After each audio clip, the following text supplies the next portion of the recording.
It's Loving the Strange with Carrie Jones and Sean Farrar. Loving the Strange, a podcast for weirdos and those who want to be weirder. Embrace the strange. New episodes every Saturday, live streaming Fridays. Loving the Strange. Check us out. Hey, Sean K. What's up, baby? Nothing much. Hey, welcome to our podcast. Yeah.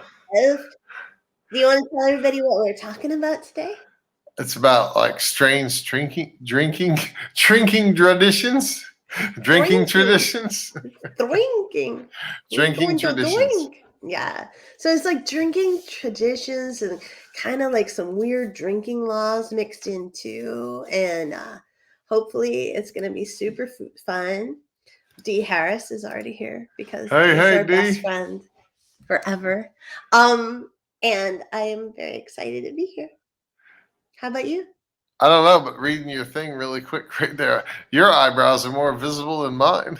I have a comment in the chat about my eyebrows because I've decided that I need to get some fake eyelashes and some eyebrow pencils or dye or something because my eyebrows, like, they're thin, man. And they're super thin and more visible than mine's. Yeah, but Shawnee, you're just like blonde. Like, you're not supposed to have eyebrows. I'm brown haired. I'm supposed to have eyebrows. I like your eyebrows. Well, that's very sweet. Hey, Cardin and hey, Dee, we're so glad you're here. And I'm so glad you're going to listen to us talk about weird drinking things and hopefully participate yourself. Not in the drinking. But you can participate in the drinking. God knows Carrie and I are. Oh, yeah. You know what? I've had 18 tequila shots and I am buzzing right now. She's only had one and she's buzzing. I don't like tequila. It was kind of harsh too, actually. It was harsh. So I have a weird drinking custom from the Huffington Post. And as always, disclaimer, all of the things we source are in the podcast notes on Carrie Jones Bookstop. Don't let me forget to send them to you, baby. Cardin said they'd be drinking with us, but they don't have any booze on them. I think we need to fix that. Oh my God. And Dee is currently drinking because it's been a day. Oh, Dee, I'm sorry about your day. Thank you, Dee. That's my excuse every day. It's been a day. It was Monday today, but I'm still drinking. It's been a day. No. All right, ready? Go ahead, baby. So here is one random weird drinking custom from Huffington Post. These aren't as sexy as I had hoped that they would be. Yeah. But and I can't vouch for whether or not the Huffington Post is lying. But allegedly, according to the Huffington Post, toasting originated in the 17th century England of Englandness. So, like when you're like, toast, cheers. Dude, that's actually the number one drinking tradition if you think about it. Toasting? Yeah, it's like the most exciting. While it's not exciting, it's really like the most exciting one there is. So keep going. Yeah, it's interesting though, because it's like you don't toast with your food ever. You only toast with like your liquid. That's right. And so when they started toasting, they actually added spiced bread to the wine that they were toasting with to try to like make the flavor better and to decrease the acidity of the wine. Man, the wine must have been harsh back then. I know. I would have been like bird woman. Like I would have never stopped burping or having acid reflux or something. Can you imagine? If Carrie drinks a couple glasses of wine, especially if it's red, she's super lucky if she does not vomit. I vomit from red wine. Hey, and other Carrie is here. Yay! And they said, get the synthetic ones. Don't get the mink ones. What? Eyelashes? Do they have mink eyelashes? Oh, yeah. Get the mink ones, baby. No, never in a million years. Carrie knows me well. Your Honor, she was wearing mink eyelashes. I had to defend the mink of the world. Dude, that's horrible. I didn't know they did that. I'm going to look it up afterwards. I didn't know either. They have the really cheap ones. They're made out of rat fur. All right, so I got to tell you that the Huffington Post says that it originated in England, but blog.thenibble.com says that toasting actually, like toasting to someone's health, started in ancient Greece. And it's even mentioned in the Odyssey, written by Homer, in which Ulysses drinks to the health of Achilles, right? I can easily imagine that. But they didn't call it toast until the 16th century, and it does indeed, which is not the same as the 17th century from the Huffington Post, but it did indeed involve toast, which is the bread in the wine. And the same thing. The first written account of toasting, one of them, is in Shakespeare's The Merry Wives of Windsor. And you've got to wonder why those wives were merry. In which Falstaff says to Bardolph, who's like this random guy in his posse, "Go fetch me a quart of sack, put a toast in it." See, those wives were merry because they were drinking the predecessor of box wine. It was bag wine. It was booze. A nice goat udder full of wine. I kind of want to go get wine and put bread in it and see what happens now, though. Oh, God. It'll just clog up the nozzle. You can't pour it out of the box anymore. I don't drink box wine, Shawnee. But don't you want to know? Like, don't you want to put some bread in some wine and, like, see what happens? Nah. How do you not want to do that? Because I'm not much of a wine drinker as it is. Oh, I'm sorry, Captain Bud Light, but, you got to get a little refined. Oh, my God. It's a special day when I drink Bud Light. You know it. Oh, yeah. Special day. Yeah. How much does a Bud Light cost? Do you call I don't even know. No. Yeah, it's a pack, but it's a 6-pack, a 12-pack, a 24-pack, a 36-pack. Bottles, cans, whatever. What do you want? 12-ounce bottles, 16-ounce bottles, wine. In the house. Carrie's messing with you guys. She buys it by the box from FedEx online. No. I mean, FedEx delivers it so they can get proof of ID. Yeah, you don't buy wine from FedEx. As soon as we stick our heads out the door, they just drop it on the ground. They're like, "I'm good." Or at least me. But do we have any bottles in that main part of the house? No, I'd have to go over to the east wing and go down to the wine cellar and freaking get some out. But I'm only allowed one entry a day, so. I was gonna try having wine with bread in it because I feel like that's like a brave. We don't have bread, baby. I didn't. We have English muffins. You'll have to have wine with an English muffin in it. Wine with an English muffin makes sense. Oh my God, Lord help me! I've been trying to teach you how to drink for a long time now. Apparently, I've failed. We have, but wouldn't that be fun? Like to celebrate, like.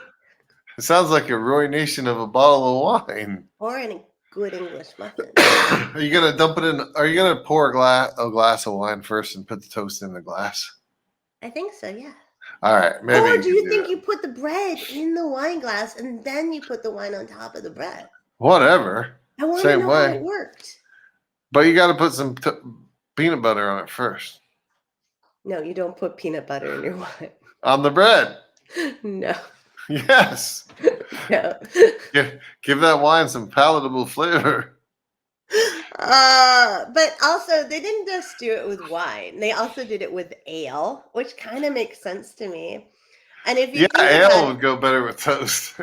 Yeah. And if you think about it, like a lot of people, especially I think the British, put like bread in their soup. I might be wrong about the British. I don't know who does it other than my family. But like you have soup and you like crumble up your bread and you throw your bread in the soup the way you do with saltines. So I wonder if that's related to that too. Yeah, maybe. I don't know. And then what? There's also the wassail, which is like this English thing where it meant good health or be healthy, right? And like you do that at Christmas. Yeah. There's like Christmas songs and stuff. All right. And I think that has to do with cider, which is in southern England as well. Well, see, if you put a cinnamon roll in cider, then you'd be all set. That actually sounds really good. Heck yeah.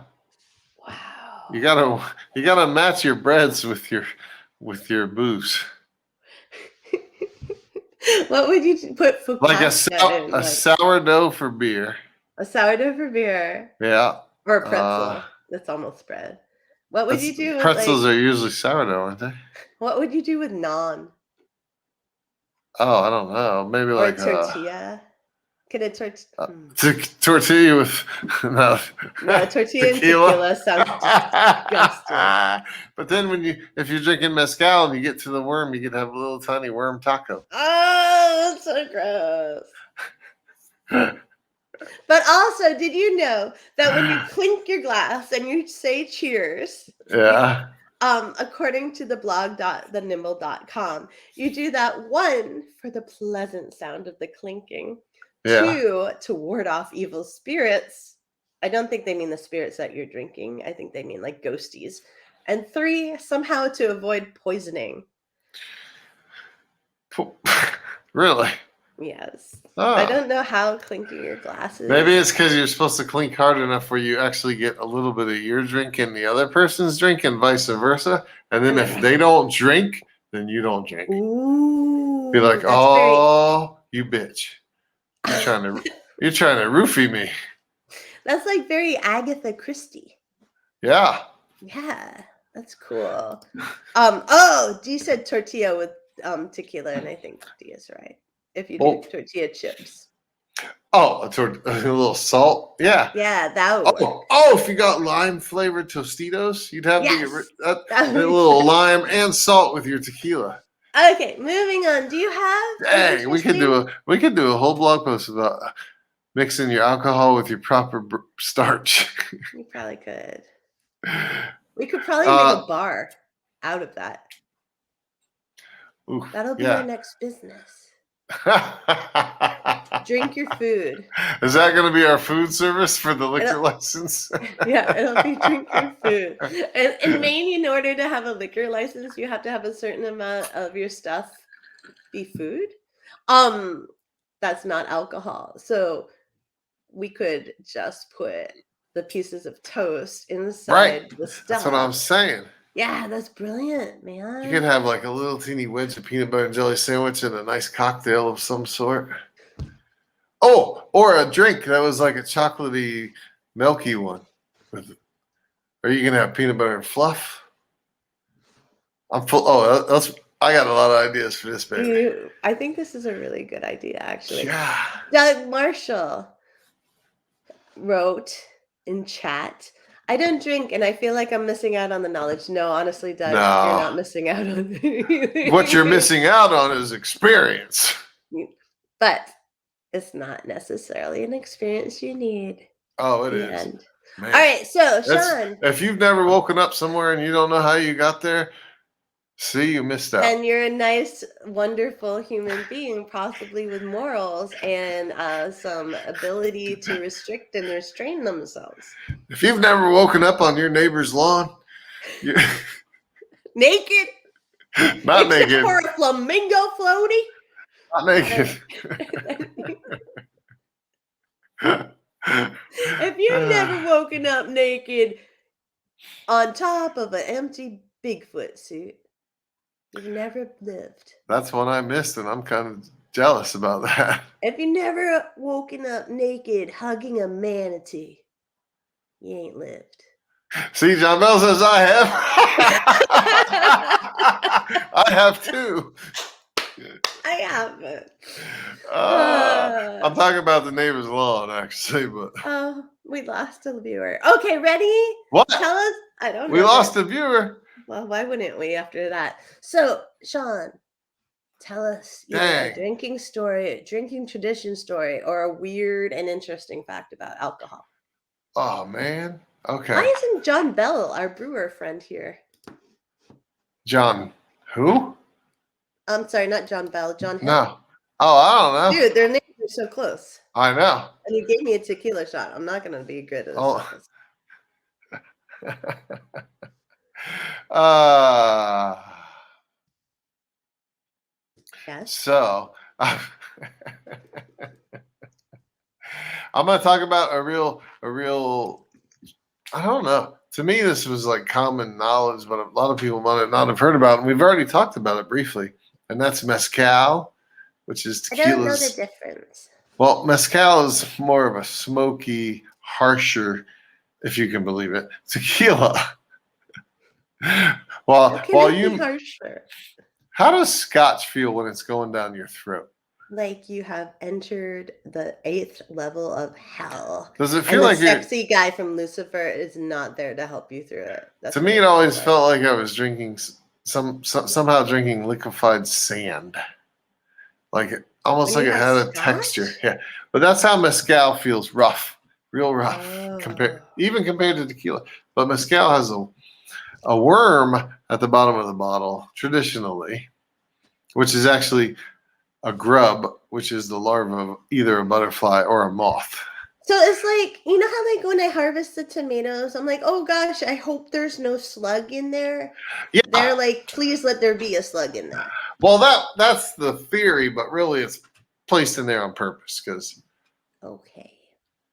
you know, with today's commercial farming methods, there's just not many larvae in your agave plants. Anyways. I'm like my tomatoes.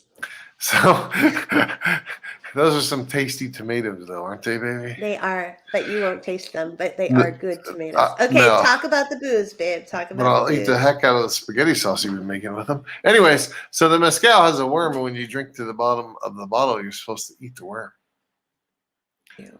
Are you that drunk that you eat the worm? Is that what happened? Oh, I ate the worm. Oh, I don't even care. The one time I had a bottle of mezcal, I ate the worm. Yeah. Dude, what were those things that stags that you ate? Oh, those were freeze-dried mealworms that you feed to a pet. Okay, so we were at a party and people double dog dared Sean and I think gave you $5. Yeah, they gave me $5. And to eat mealworms. I would have eaten a whole bag for 10. And my man did. Because he's classy like that. He'd do anything for money. And that's why I love him. They have no flavor. I can't believe you ate them. Everyone was so amazed. Well, it's just protein. So gross. So gross. But you did get $5. Yeah, I did. Yeah. That's another poker buy-in. All right, so I have a fact ready. Yeah. This is from weirdomatic.com, which is possibly the best name for a website ever. And according to Weirdomatic, where they're trying to help us have more alcohol knowledge, just like we here at Loving the Stranger trying to do, their number one fact is that Russia used to consider 10% alcohol too low. Really? Yes. Here's a direct quote. It's no secret that Russians really know how to drink. They're infamous for holding their liquor well, and a lot of it. Maybe this is because until the early 2000s, anything with an alcohol content of 10% or less was considered cooking material in Russia. That's right. They didn't drink alcohol under 10%. They've been down in the hard stuff for years, so it's no wonder they can drink most people under the table. Yeah. Well, do you think that's real though? What? Like that they drink so much so they have a higher alcohol tolerance than most people in the rest of the world? Isn't that a thing? Isn't that like a... I know it's a thing, but is it a real thing or is it more like a worldwide urban legend? I'm going to look it up right now. So you have to keep talking while I look it up. Well, I actually have an article about drinking vodka in Russia. Oh, really? And it says, in Russia, it is unacceptable to drink vodka in any other way except chilled, straight, and from a shot glass. It is commonplace. It is commonplace to knock back the beverage in one, and if you insist on chasing it with something, it must be a beer. Really? Following the soldier tradition and the national notion of brotherhood, custom dictates that when drinking in a group, gulps should be taken in unison, making the practice of getting sloshed a kind of synchronized dance. One of the stranger quirks of Russian drinking culture involves putting the empty bottle of vodka on the floor next to the table. Since empty bottles left on the table indicates that the drinker is destitute. I don't know why. Wait, what? Why? Baroque. I don't know. Wow. Carrie said us Welsh folks could probably give the Russians a run for rubles, which is really funny because what I just found is ready. Yeah. Off of rbth.com, and the article is why do Russians drink so much? The thing is that it says that Russians, like most Europeans, slowly metabolize the alcohol into acetaldehyde, which I just said the wrong thing. And that chemical is what gives you hangovers and other unpleasant effects, right? Mm-hmm. Some people in other regions throughout the world, that process, right, happens a lot more quickly. So those populations have a lower tolerance for alcohol. So Russians and most Europeans do have the gene that allows them to drink more, right? Mm-hmm. But they also have a culture that allows them to get used to drinking more.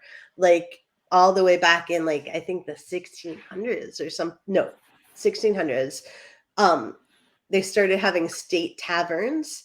And in each tavern, you had to send a certain amount of money to the treasury, no matter how much booze you sold. And so that incentivized all the tavern owners to sell as much booze as possible in order to hit that mark and exceed it so that they could make money. So basically the culture made it so you wanted to drink. I'd want to drink if I lived in Russia. You don't know that. You've never lived in Russia. It's too cold, man. Not all of Russia is too cold, baby. That's a massive generalization. Well, the massive generalization that's propagated me into believing it's too cold. Baby. What? Your genes. You have Russian genes. I know. That's why I can drink. Like, you can drink because you're 6'6" and you're huge and you're from Florida. Hold on. Let me get my empty bottles. Are they under the table? They're next to it. Yeah. All right. Do you want me to go or do you want to go? No, I want you to go, baby. I just did the vodka thing. Oh, that's because you bothered to look it up. That doesn't count. Ready? Yeah. No, I started it with Russia used to consider 10% of alcohol too low. So here's another one. Ready? Yeah. Ready. That was mean.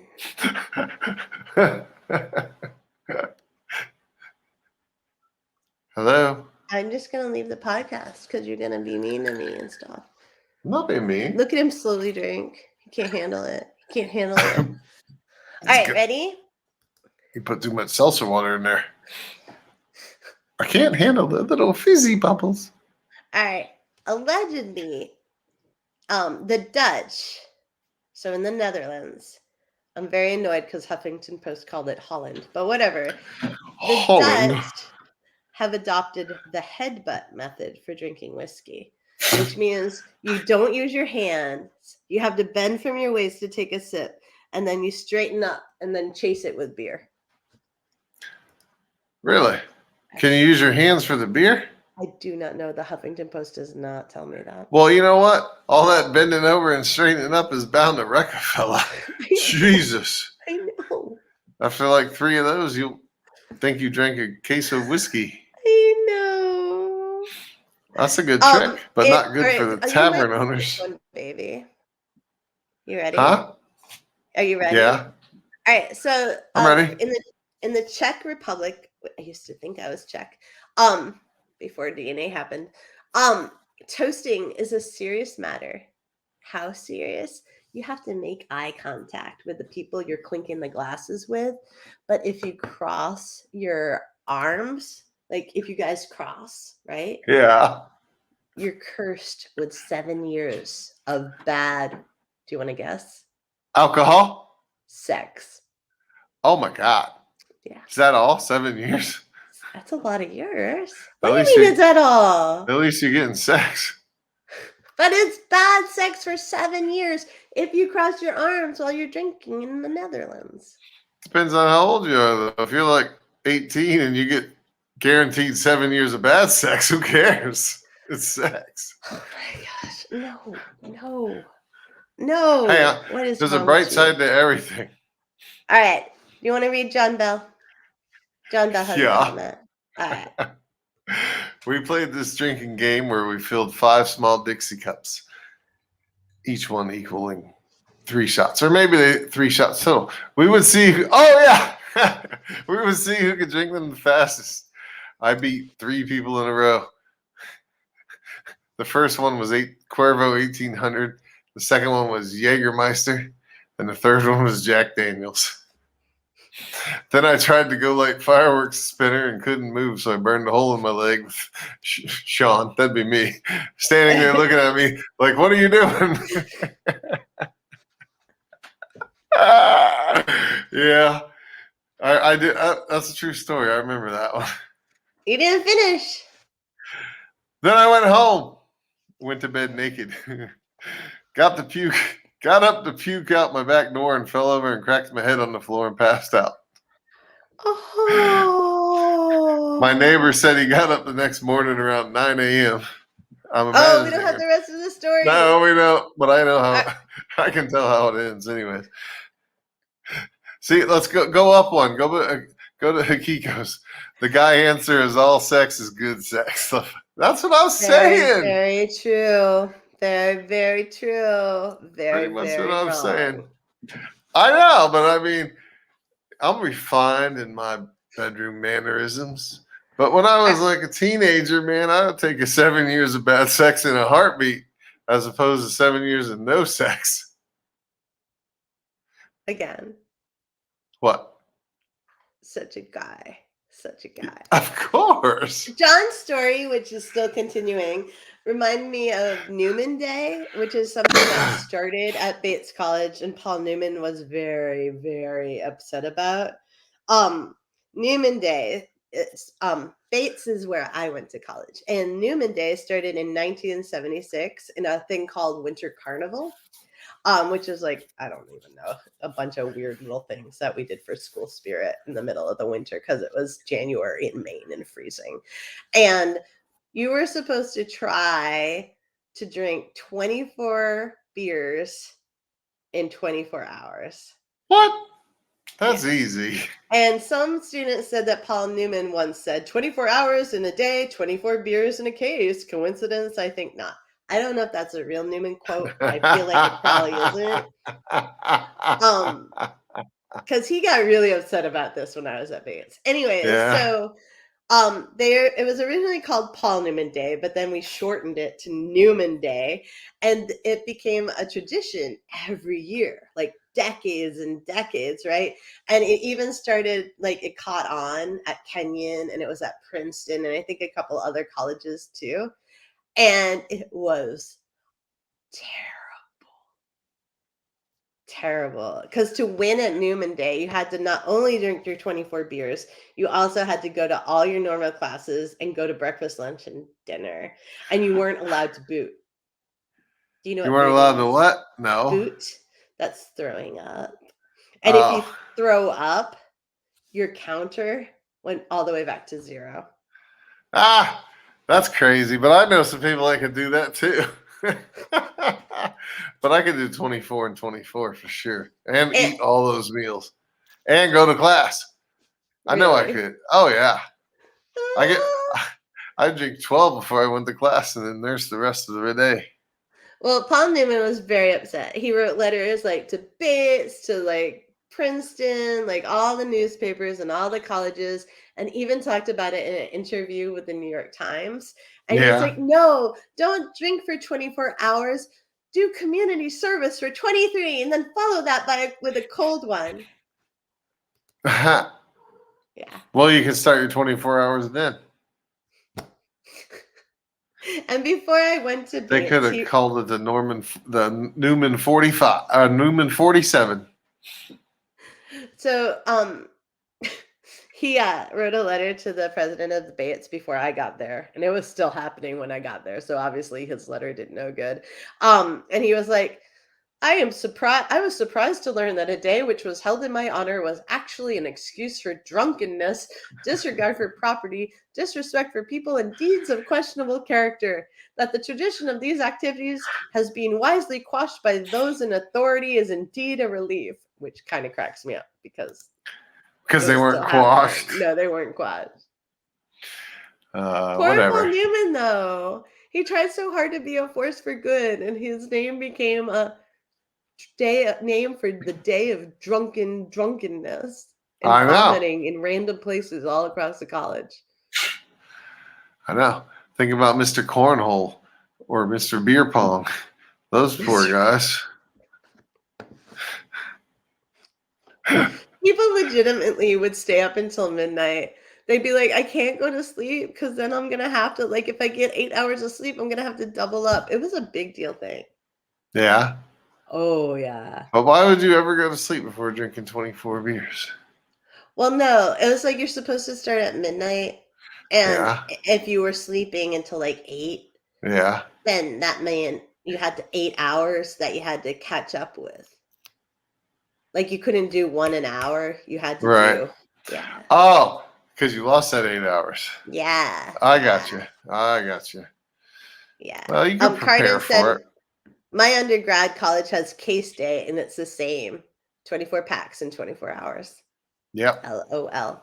And Cardin said, I never participated. See? Another experience missed out on.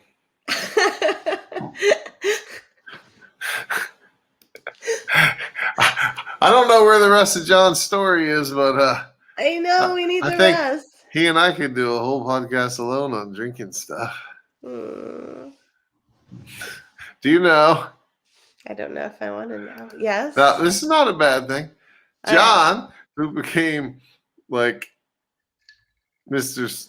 Social Butterfly at some point in time, when we first started hanging out and going to parties and stuff, which meant like I was probably 17 and he's probably 16 maybe, because we were still in high school and I graduated high school at 17. So he didn't drink. He didn't drink. I did graduate high school at 17. Yeah. Just because. Dude, we would have never been in high school together. One of those birthday things. All right. No, wait. No, I was 18. Sorry. I was 17 when I signed up for the Army. Oh my God. Anyways, I bet I was 17 when we started going out. Okay, it doesn't matter, Gramps. He didn't Go drink. on with your story, Gramps. Yeah. So I would have to drink a bottle of beer because we always drank bottles back then, and give him an empty, and he'd walk around with an empty beer bottle in his hand so people would think he was drinking. Aww. Yeah. I did that. You did that?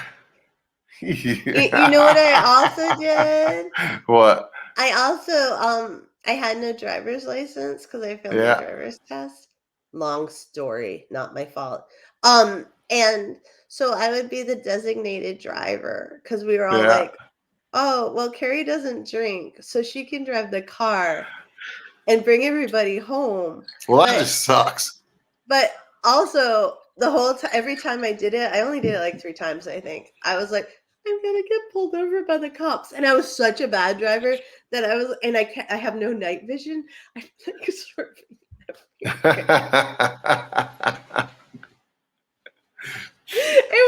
stupid because if the cops had pulled us over, they'd have been like, "You're sober, but you have no license. Everybody else in this car is drunk, and they're all under 18." It would have been so bad. Did you, when you were in? Did you drink at all in high school? No. Oh God, we would have never hung out. Okay, so in college, did you ever play quarters?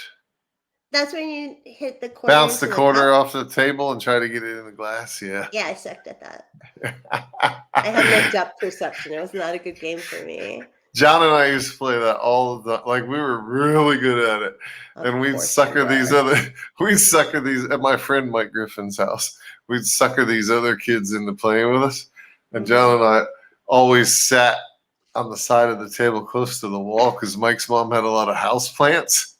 Yeah. So we'd play fair for the first couple drinks, and after the other people had a couple shots in them, we'd start throwing it like to our side or over our shoulder so it landed in the plant pots. So we weren't really drinking. And we would just get these kids told. That's probably not really cool, but and it was always dudes. It was we weren't predatory guys. It was always guys. It was funny at the time. Oh, really? Yeah. Really? Dee said she would have hung out with me in high school. I'm sure you would have, Dee. I know. And I would have hung out with Dee, too. I would have, too. I would have got you girls drunk. No, you wouldn't. I would have. We would have been solidarity. And like, I would have made you drive me around then. Yeah, probably. But Dee probably had a driver's license, so we would have been all okay. Did you know? Ready for a weird and interesting alcohol fact? Yeah. 50 million people are drunk right now. Really? Yes, at any given time. Like, you just pick a time. Boom, lucky now. Bastards. Boom, 10 seconds from now. 0.7% of the world's population is drunk. Really? Isn't that amazing? What's the percentage? 0.7%. Almost a tenth, huh? Yeah. Wow, that's crazy. I know. What if you were one of those people that were in the every 24-hour category? I don't know. Like you wake up and your blood alcohol content's higher than a normal person. So Dee did have her driver's license, so we definitely would have been okay. That's good. Darn, I feel like I missed a whole lot. I need a parallel universe. And John Bell said they would always show up 3 hours late after we were already drinking. Yeah, that's true too. He's talking about the victims at the parties. Well, that's why they're victims. They showed up late. Did you know? Speaking of victims, in Scotland, they make sure that no cows are victims of the drunkards. Because in Scotland, there's this old law that's still there. You know how they don't get rid of old laws? Yeah. And it is illegal to propel a cow while you're all liquored up. What do you mean propel? Like cow tipping? No, like you can't ride one. Oh, let's go ride like a mechanical bull, but only real. Like a real cow. Yeah, like a Highland cattle, I'm assuming. Well, who the hell wants to ride something with horns like that when they're drunk?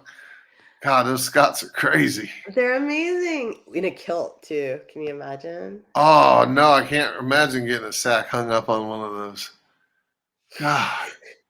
And also, allegedly... That'd make a hell of a cartoon, though. No. Oh, never mind. No. Ready for another fact, my little love? Yes. All right. If you're in France, like, hey, you know wait. how, like, what? Don't call me little in public. I'm so sorry. My big daddy. So in France, that's my girl. France, you know how, like, you won't, you gotta let me take control of the Cloudcast, baby. Ready? Yeah. Okay. So, you know how, like, in lots of places, like, hey, you're in Maine, and if you have a breathalyzer in your car, it means that you're someone who's being trained to give breathalyzers, like a cop, right? Or you've been arrested and you have to have that breathalyzer in order to get your car to start, right? Okay. In France, allegedly, you're supposed to have one if you're going to drive at all. Really? I don't know if that's true, but that's what it says on the Thrillist.com. Wow. They probably have them in bars, like the little, you just change out the mouthpiece and you blow into it. And the guy's like, I'm only twice the legal limit. I'm good to go. Also, in Germany, they're not all worried about the cows and drinking, but they are worried that if you ride your bike when you have imbibed, then you lose your license. I'm not sure if it's your bicycle license or your regular driving license, and you have to also undergo a medical psychological assessment. Yeah, because who would be so foolish as to ride a bike when you're that drunk? I think that would be scary. It can end up in a tragedy. Trust me, I know. So can a skateboard. Don't ride a skateboard down Eagle Lake Road when you're drunk in the middle of the night. That happened once. Uh-huh. Do you want to tell that story so people can get your reference, honey? It was just when I was a ho-po. And some guy was trying to like basically cross the island, which is a long, long ways, on a skateboard at night over a mountainous terrain. He was going downhill on one side and hit a rock or just lost control and got very severely injured. Did not die. But it took me a long time to find that skateboard. It was far, far away. So you found him and he was home. And then you had to locate this like a motorist. And then I had to like reconstruct the accident, and yeah. I wish people who don't live here could understand that, all right, so it's a big island, right? It's a really huge island. It's not like a little tropical island where we can just run across and share a campfire with our neighbors. And the Eagle Lake Road is this 2-lane road. Yeah. And the speed limit is 45, maybe? Most parts, yep. And it's kind of curvy. And hilly. And it doesn't have a good breakdown lane in most of it. It's hard to even run or ride your bike on it.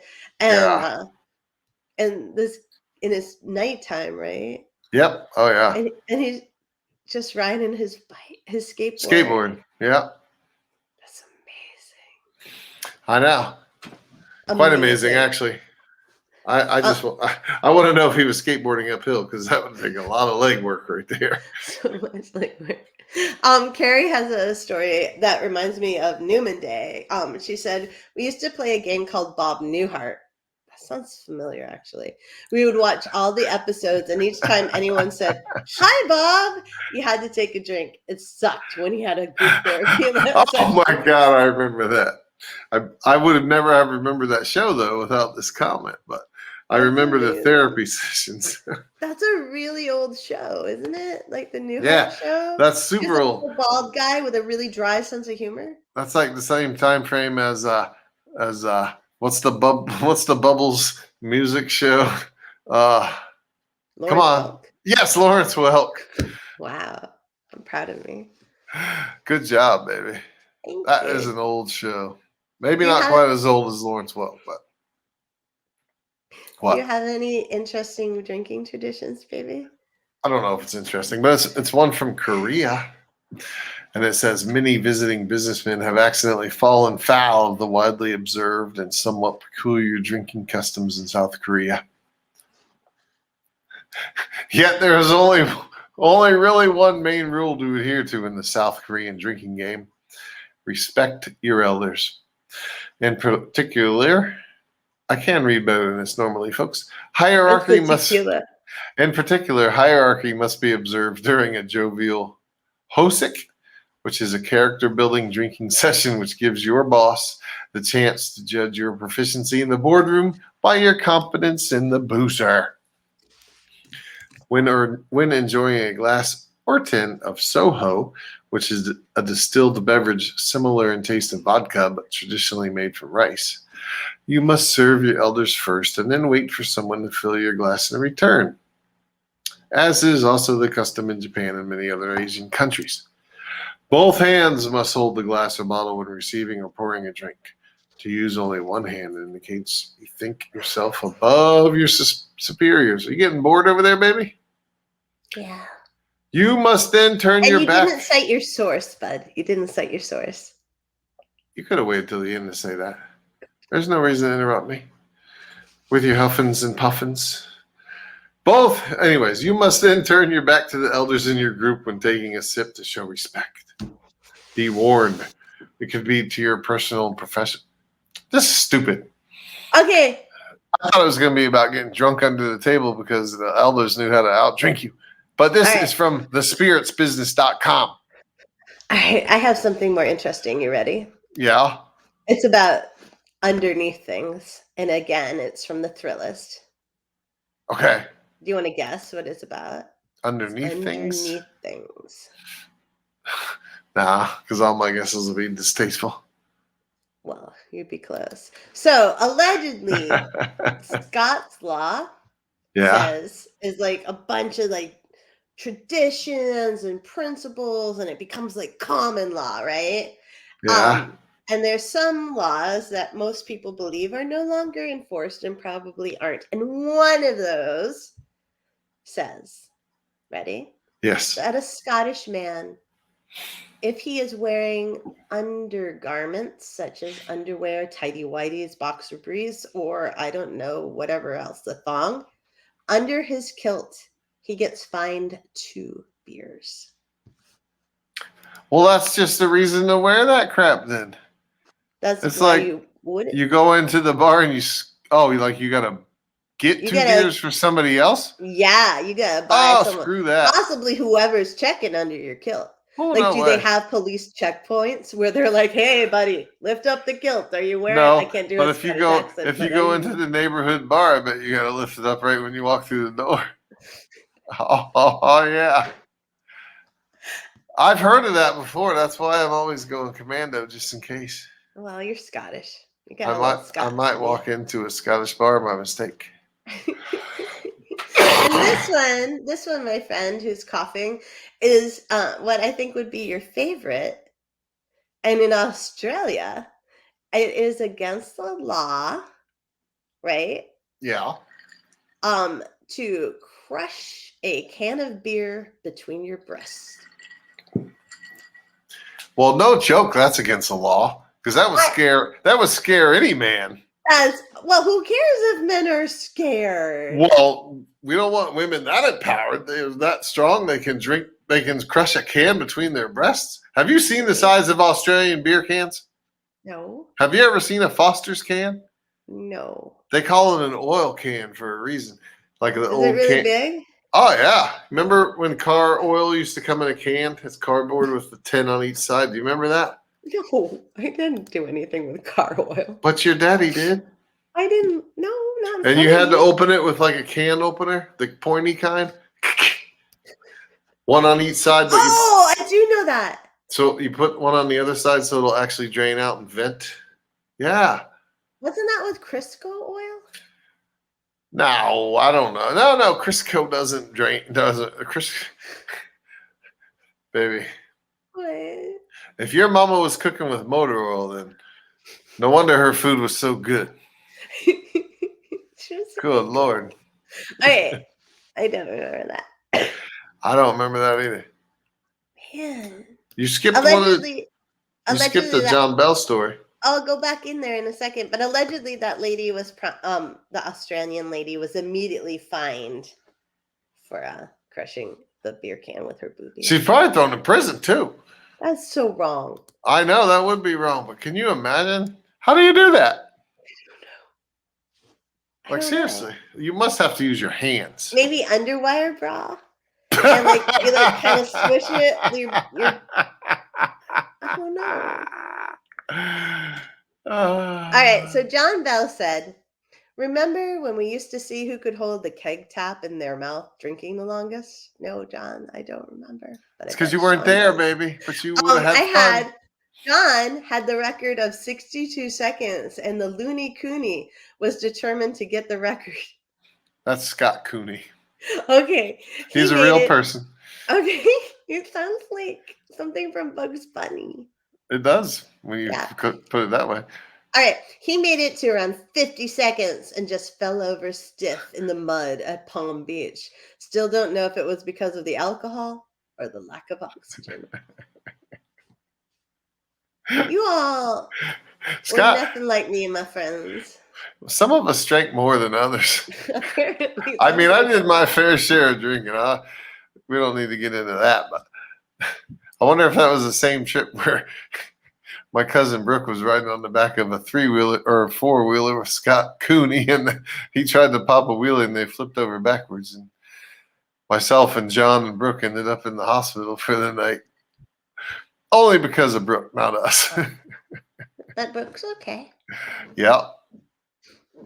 She's a grown up now. She's got kids and everything. Yeah. Yeah, all right. She don't like me. All right, D. You Harris don't said. know that.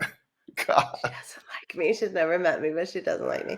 D. Harris said, the same way the lady crushed watermelon with her boob. That was interesting. I'd like to see that too. All right, I think after the podcast, we're gonna just look up. Oh, we got a melon right here in the chest, in the chair, baby. You can try it. I could never do that. Can I get up and go get the melon so people can see it? Yeah, and then I'll post the after picture tomorrow morning. That's not gonna happen. Come on, honey. There's no. I don't think I could crush like an egg with my boobs. Oh, yeah, maybe you could, maybe. You're good. Okay. Anyways, that's not what this podcast is about. I want to know what this crushing with boob stuff is. It like sheer weight? Like, do you just pick it up like this and drop it on the object? I don't know. We're gonna have to look it up. Unless somebody tells us. You put the beer, like me sitting right here at the table. I put the beer can on the edge of the table. I pick my ginormous boob up and I just let it go. That could be. And gravity's like, bam, can's flat. Maybe. Or watermelon exploded. Do you have, hun? What? Do you have any more research to share with everybody who's listening? Well, keyword there be research. She said she was slamming it into the watermelon. Ow! That's hilarious. How did this become a thing? Was she like bending back, and so it's flailing up in the air, and then kabam! It's like how the Dutch drink whiskey, but with boobs and crushing. That's cool. Oh my god! You married the wrong woman. Why? You know that, right? Because we're just not compatible. But that's what all you need is like a boob glove to protect your delicate little boob, and you can use that thing. Those things. Okay. I mean, you got two of them. All right. Moving on. What? All right, moving on. Yeah. Are you ready? I'm ready. You got something else? See, my problem is here that I didn't do a lot of pre-reading. I was busy today. You're supposed to just paraphrase while you read it, babe. Oh, I did just run across that one with the 7 years of disastrous sex. Well, that's the checks. All right, ready? So, allegedly, from HuffPost, Moldovians, during dinner, like, they make 1 million toasts. It's not like just a toast, like, right before dinner, but it's like almost every time they drink. I'd be going out of my mind. And there's even a toast that you can say to avoid toasting, which is basically Moldovan for "let's go." That'd be my favorite, my go-to. Like, let's eat. And in Japan, allegedly, if you're like hanging out with someone at the table, you're not supposed to pour your own drink. You're supposed to pour your neighbor's drink, and you have to keep it topped like high, and then they're supposed to keep your drink topped high, and then when you're drinking, you like turn away and take a sip, and that's supposed to be respectful. I don't know how I wasn't Japanese in a past life, because I totally get that. Like, I feel like that's how my family was. Topping off each other's drinks? Yeah, not just that, but also, like, I hate drinking, like, on the podcast or when I'm teaching a class and I'm super thirsty. Like, every time I want to be like, hide and turn away. And I kind of want to do that at the dinner table, too, but I don't. That's just silly, man. No, I don't think it is. I think my mom must have done something. Have you ever drank through a straw? Yeah. Alcohol. No. Oh, like a fruity drink in Mexico or something. Yeah. Oh, yeah. But I mean, okay. Because I think tequila straight out of a shot glass. Oh, is that what you're talking about? No, I meant like a drink. Like say you're going to a baseball game and you wanted to go in with a beer and you were trying to hide it, so you bought like a 64-ounce Big Gulp and dumped it out and filled it full of beer, and then you put the lid back on and put a straw in it. Baby, did you do this? Oh yeah, because in Fort Lauderdale they have Yankee Stadium. It's It's the spring training grounds for the New York Yankees. So we used to go watch cheap baseball games. Oh. And that's, yeah, we probably, I'm sure we weren't even old enough to drink, but that's how we get our beer in there. I don't even know. What? But when you drink it through a straw, like, you know. Oh, Gabby. One large McDonald's soda cup will just do you pretty good.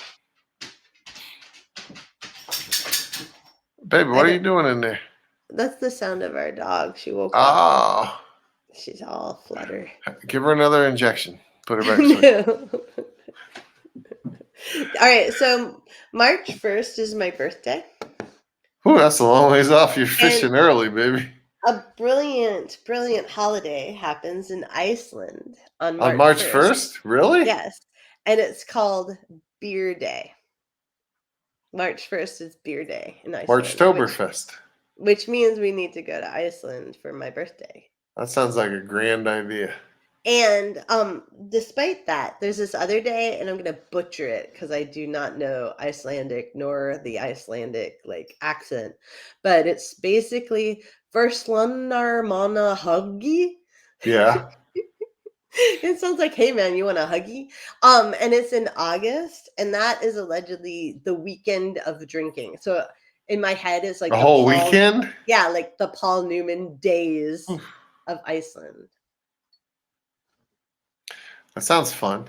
Yeah. I'd like to go on your birthday. Can you see the Aurora Borealis in March? I don't know. Because that sounds romantic. All right, I have one more weird drinking alcohol tradition for you. All right. Ready? Yeah. So in the Ukraine, at weddings, right? Yeah. Brides are not supposed to ever get their feet on the ground because that means their shoes will get stolen. And so they're going to be carried everywhere? Yeah. And if your shoe gets stolen, then the guests throw it all around the room. And here's where the booze comes in. And they drink wine from that shoe. Oh, God. Yeah. That's tough. That is. That's some rugged people. I can't do that. Akiko says, just don't drink too much and miss the Aurora Borealis shot. Oh, God, no. I'd be spreading a blanket out on the ice. That doesn't sound fun. It'd be a thick-ass blanket, baby. Baby, do you have anything else to say before we go? I don't know. Not really. What? Here, let me check my other source. And if I say anything from it. It's what? I will. Oh, was that the Ukraine? I just see the bride's stolen shoe thing. Yeah. Wow. Huh. All right, honey, you're on a podcast. You have to talk. How about this from Kazakhstan? Hey. Okay. It's okay to have 1 second of downtime. Dude, that was a lot of downtime. Fermented mare's milk may not be your typical beverage's choice on a night out, but it's a staple in Kazakhstan. Oh, God, I would not do well with that at all. In Kazakhstan, kumis, which has the same alcoholic effects as beer, is often drunk on special occasions or for absolutely no other reason than getting drunk. How much milk? Oh. So it's fermented cow milk? Mare's milk. So that would be a horse, actually. Oh. Wow. Can you imagine? That's like something. That's like Cowboys prison alcohol there. Out on the range, we got to get drunk, so we're going to ferment some mare's milk. All right. So in Portugal, here's one more. Ready? Yeah. When you know port, I make you drink it on Christmas Eve. Yeah. All right. I remember this from my family, but I don't remember it really well. There's like this huge, elaborate extra stuff that you have to do when you decant that port, so you don't mess up the sediment in the bottom and make it all yucky. Yeah. And it's super extra, and it's you have these burning hot tongs and ice, and like you go boom, boom, boom, boom, and it's amazing. I bet it is. Yeah, and that's a drinking tradition that's pretty theatrical, so I like it. It's like Also, Blue Man Group. Yeah, kind of. Or that guy Alcohol with the version. salt on the steak. Remember that steak salty guy a while ago? No. All right, well, there's a guy. And finally, in Germany, allegedly, according to the Huffington Post, the night before a wedding, groomsmen kidnap the bride-to-be and take her to a bar. The groom must find the group and buy a round of drinks for everyone in order to get his bride back. What happens if he doesn't? I don't know. What happens to the new bride? Does that mean the wedding's off? Like, yeah, you failed. Like, you couldn't even find me with a group of your friends at the bar? What is it, Sean? So I have a cool guy. I have an Iceland group. Oh, you know I would have checked every bar in this town. Then we would have had a big ass fight about why you're out drinking with all these other dudes. Anyways, like, you're standing too close to that Coast Guard guy, Carrie. And that would be bad. Oh, you don't want to get you want to have a poll right now about that? No, okay. In Iceland, which you were just talking about, the national beverage, Brennivín, or Black Death. You need to go there, yeah. It's an alcohol of some sort. It doesn't say, but it has an average 80 proof of 80%, so that's 40% alcohol. Ice cold. I don't know what that means, honestly. 40% alcohol. That's a lot. The Russians have to have more than 10%. That's all I remember. More than 10% for a beer would be high. Okay. Real high. But for alcohol, no. Anyways, this is Iceland's national beverage. I think you failed to get that. Okay. And it's traditionally served like Russian vodka, ice cold and in the form of a shot. So yeah, we probably need to go to Iceland. When's a good time to go there, baby? Summer? No, well then you don't see the Northern Lights. I think the best day is my birthday because it's Sunday. Oh, yeah. As long as we can see the Northern Lights, that's what I want to see. Okay. I've got a fantasy about the Northern Lights. I don't want to know that. Anyways, thank you all for listening to. Thank you so much. What is the name of our Oh, wait. Akiko has something though.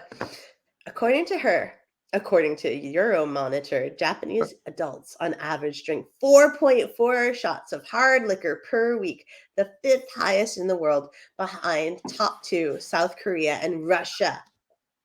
So all that genetic stuff is BS, right?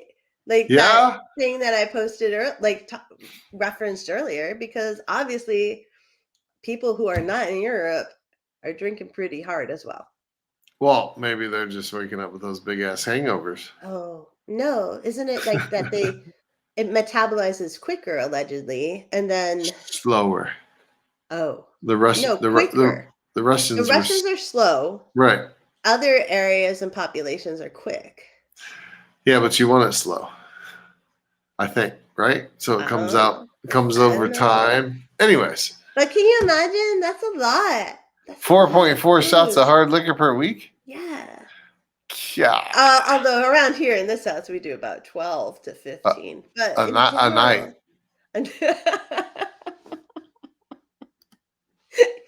Liar.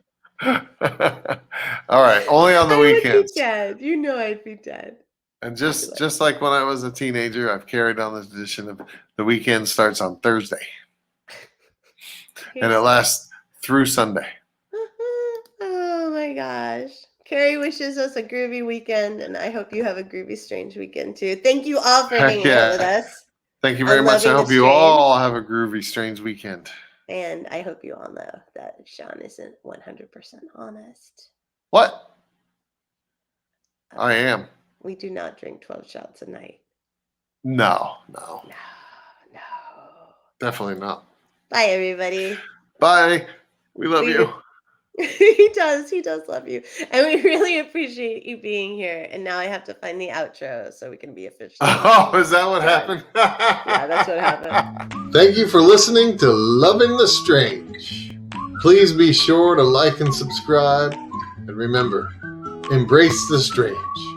New episodes every Saturday, live streaming Fridays. Go get your strange on, friends. Thanks for listening.